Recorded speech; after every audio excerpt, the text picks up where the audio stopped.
안녕하세요. 김태훈 목사입니다. 빵집 목사의 뚜벅뚜벅 메시지, 오늘은 마태복음 묵상 31번째, 모든 두려움을 극복하는 비결은 마태복음 10장 24절에서 33절의 말씀을 가지고 뚜벅뚜벅 메시지 시작하겠습니다. 자, 여러분, 본문 바로 앞부분, 지난 시간에 나누었던 말씀, 그 본문에서 예수님은 제자들에게 이런 말씀을 하셨습니다. 마태복음 10장 16절 17절에서 보라, 내가 너희를 보냄이 양을 이리 가운데 보냄과 같도다. 그러므로 너희는 뱀같이 지혜롭고 비둘기같이 순결하라. 사람들을 삼가라. 저희가 너희를 공회에 넘겨주겠고 저희 회당에서 채찍질하리라.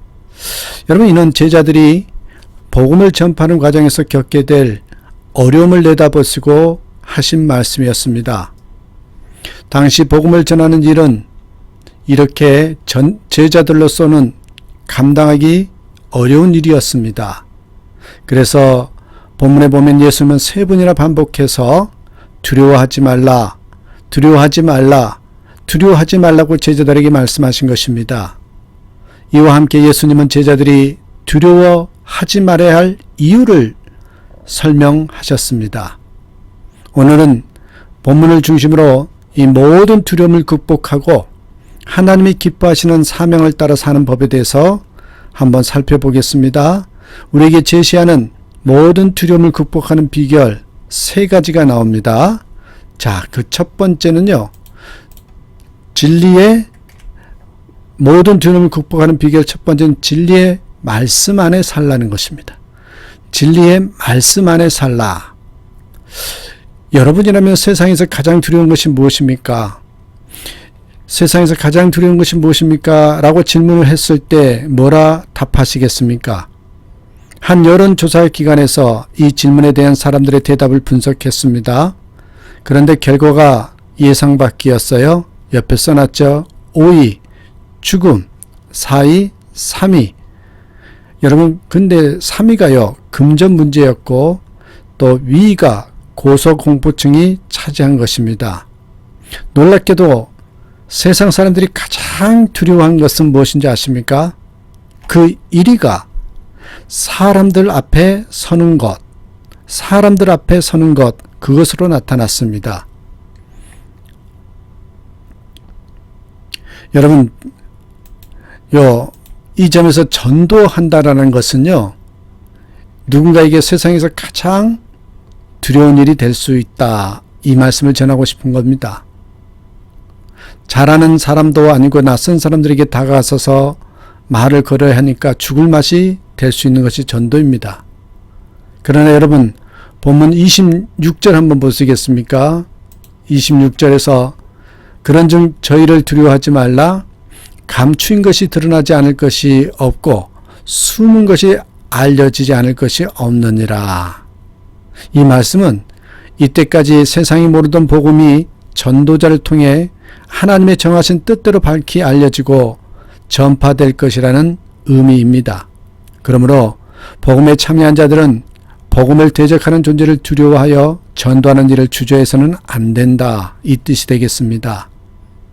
주님은 더 나아가서 제자들이 복음에 대해서 큰 자부심을 가지고 선포하는 일에 적극적으로 참여하라고 명령합니다. 27절, 내가 너에게 어두운 데서 이루는 것을 광명한 데서 말하며 너희 귀 속으로 듣는 것을 집 위에서 전파하라.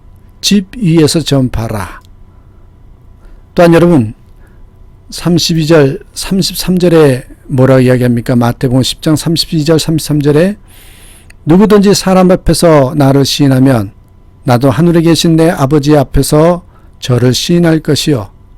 누구든지 사람 앞에서 나를 부인하면 나도 하늘에 계신 내 아버지 앞에서 저를 부인하리라. 이를 위해 여러분, 전도자는 진리의 말씀 안에 살아야 합니다.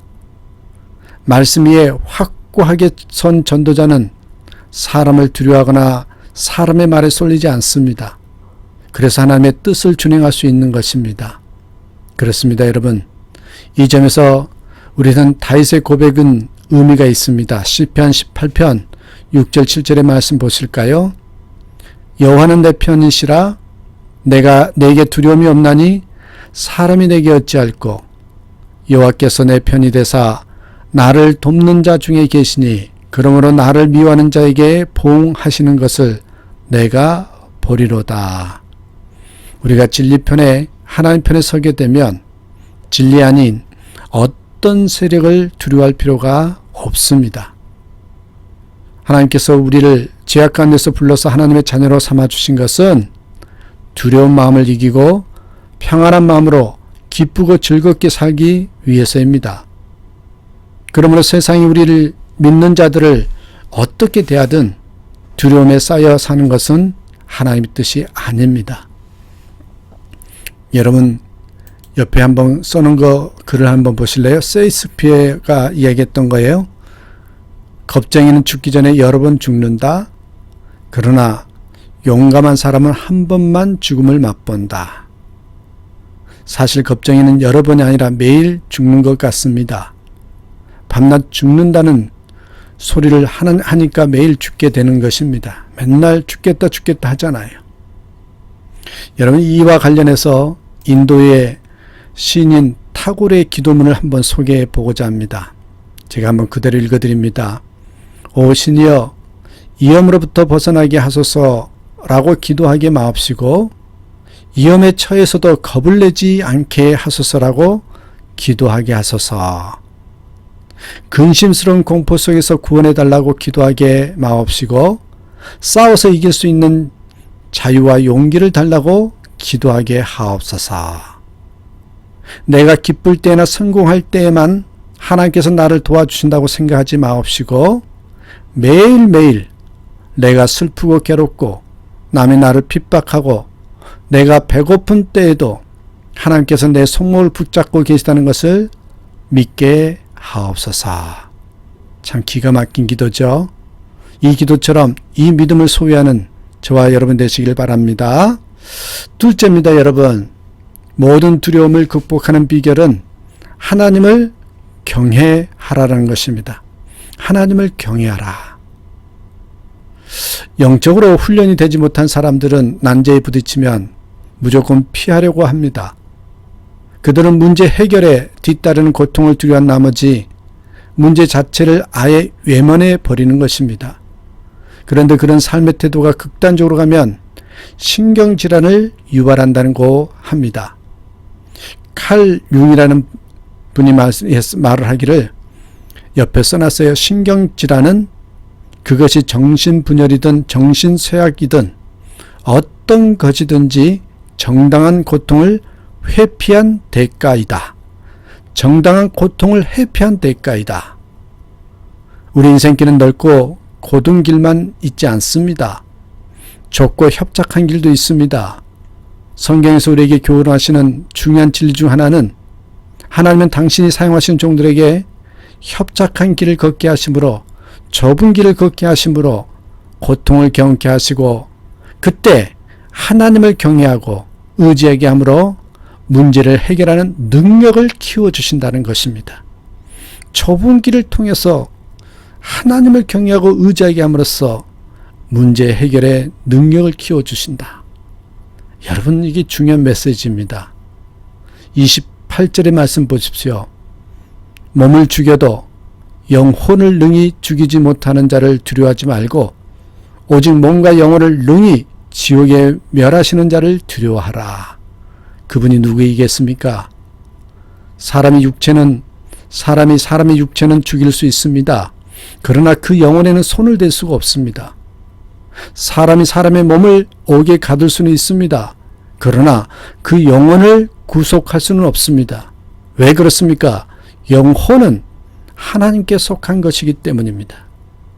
그러므로 우리가 두려워해야 할 대상은 오직 하나님이십니다. 우리가 진정 하나님만을 두려워할 때, 경외할 때 세상에 두려워할 일은 더 이상 존재하지 않게 됩니다. 왜냐하면 하나님이 우리의 삶을 완전히 지배하고 계시기 때문입니다. 믿음 좋은 성도들이라고 인생의 난제를 만날 때 고통을 전혀 안 느낀다고 말할 수는 없습니다. 다만 성도는 난제를 만날 때 피하지 않고 맞설 줄 압니다. 그러나 무모하게 그 난제를 홀로 지고 괴로워하지 않습니다. 성도는 난제를 가지고 주님께 나아갑니다. 하나님께 나아갑니다. 하나님께 구합니다. 하나님, 이 일을 해결하기 위해 제 편에 살 일이 무엇이 있습니까? 그 일 알려주세요. 제가 그 일을 하겠습니다. 그리고 하나님은 하나님의 일을 해주세요. 진정으로 여러분, 믿음 좋은 성도는 이렇게 기도한다는 것입니다. 그렇습니다, 여러분. 성도는 자신의 문제에 늘 주님이 함께 하시기를 요청하는 것입니다. 이렇게 사는 것이 하나님을 경외하는 것입니다. 진정 하나님을 경외하는 자는 늘 하나님과 함께 합니다. 왜 그렇습니까? 여러분, 경외가 무엇입니까? 하나님을 공경한다, 하나님을 두려워한다. 공경과 두려움을 합친 것이 경외입니다. 공경, 하나님을 소중히 여기고, 두려움, 하나님을 의식하며 산다는 뜻입니다. 당연히 이렇게 사는 자는 하나님과 함께 할 수밖에 없습니다. 하나님을 경외하는 자가 되기를 간절히 바랍니다. 세 번째입니다. 여러분, 모든 두려움을 극복하는 비결은 하나님의 돌보심을 확신하라는 것입니다. 하나님 모든 것을 돌보신다. 우리가 시편에 쭉 말씀을 묵상하다 보면 우리는 시인이 하나님을 다양하게 묘사하고 있는 것을 볼 수 있어요. 시인은 하나님을 하늘과 땅을 지시고 해와 달과 별을 만드신 뭐예요? 창조주 하나님으로, 출애굽을 이루시고 이스라엘 위해서 싸워주신 만군의 주로, 모든 육체에게 식물을 공급해 주시고 삶을 지키시는 사랑의 하나님으로 그리고 있습니다. 시인은 하나님을 인류 역사의 대사건만 다루시는 것이 아니라 연약한 인간의 매일의 삶 속에서 임하셔 자상하게 뭐예요? 돌보신 분으로 묘사한 것을 알 수 있습니다. 우리들이 하나님을 가까이 느끼는 것은 일상에서 하나님의 손길을 경험할 때입니다. 예수님께서 제자들에게 뭐라고 그러셨어요? 30절 31절에 너희에게는 머리털까지 다 세신 바 되었나니 두려워하지 말라. 너희는 많은 참새보다 귀하니라. 바로 여러분, 우리들의 일상에 함께 하시고 우리를 도우시는 하나님을 염두에 두고 한 말입니다. 전도자는 하나님의 이런 돌보심에 대해서 확신하는 것이 중요합니다. 이 확신, 하나님이 나를 돌보시고 계신다, 섭리 가운데 인도하신다, 이 확신. 제에게 이야기를 해서 죄송합니다. 제가 브라질에서 참으로 어려움을 당할 때가 있었어요. 정말 힘들 때가 있었어요. 그때 강대상에서 온 성도들이 축복하는 마음으로 불러주는 찬양이 있었습니다. 그때 온 성도들이 그 찬양을 두 손 들고 불러주면서 제게 축복해 줄 때 저는 눈물 콧물 쏟으면서 하나님의 은혜를 경험했던 때가 있었습니다. 바로 이 찬양을 들을 때마다 저는 위기를 기회로 바꿔주신 주님의 인도하심이 생각납니다. 그 찬양의 가사가 뭔지 아십니까? 바로 이 가사입니다. 주님 다시 오실 때까지 나는 이 길을 가리라. 좁은 문, 좁은 길, 나의 십자가 지고 나의 가는 이 길 끝에서 나는 주님을 보리라. 영광의 내 주님 나를 맞아주시리. 주님 다시 오실 때까지 나는 일어나 달려가리라. 주의 영광 온 땅 덮을 때 나는 일어나 노래하리. 내 사모하는 주님 온 세상 구주시라. 내 사모하는 주님 영광의 왕이시라고. 여러분, 참으로 이 찬양